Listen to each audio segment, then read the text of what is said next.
4 वाटी मैदा घेतला आहे. तो एका पातळ कपड्यामध्ये बांधायचा आणि कुकरला 3 शिट्ट्या करून घ्यायच्या. थंड झालं थंड झाला कुकर की मग काढून घ्यायचं आणि चाळणीने चाळून घ्यायचा. थोडे असं घट्ट असतं, ते हाताने फोडून घ्यायचे तिकडे. असं चांगलं चाळून घ्यायचं.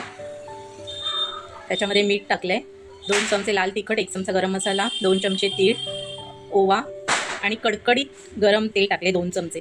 चांगलं मिक्स करून घ्यायचं आणि साधं आपलं नॉर्मल पाणी आहे त्याने घट्ट पीठ मळून घ्यायचं. तुम्हाला जर माझे व्हिडिओ आवडत असतील तर माझ्या चॅनलला लाईक, सबस्क्राईब, शेअर नक्की करा आणि ही चकली नक्की बनवून बघा. एकदम झटपट पटकन होणारी बिना भाजणीची चकली बनवते. नक्की करून बघा, ही चवीला खूपच छान लागते. पीठ असं छान मळून घ्यायचं. बघा, त्याच्यामध्ये आपण चकलीच्या साच्यामध्ये टाकायला एवढं पीठ काढून घेतलंय. साच्याला तेल लावून घ्यायचं.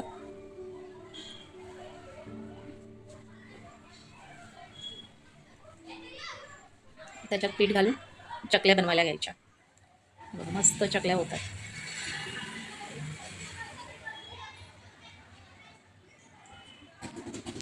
तेल तापवून घेतलंय. एकदम लो फ्लेमवर चकल्या तळून घ्यायच्या आहेत. आधी मी 2 तळून घेतले आणि चकल्या जेव्हा तळतात त्या कशा समजतात, त्या तळाला जाऊन बसतात, वर बुडबुडे याचे थांबतात आणि तळाला जातात चकल्या. तेव्हा चकली आपली काढून घ्यायची तळून झाली की.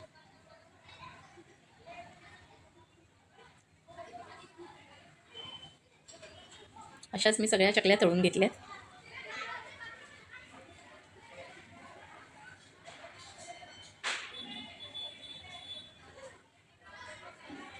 एक बाजू थोडी शेकली की पलटी करायची, दुसऱ्या बाजूला चांगल्या शेकवून घ्यायच्या, तळून घ्यायच्या चकल्या. त्या होत आल्या की बरोबर तळाला थोडं खाली बसत येतात, तेव्हा मग काढून घ्यायच्या.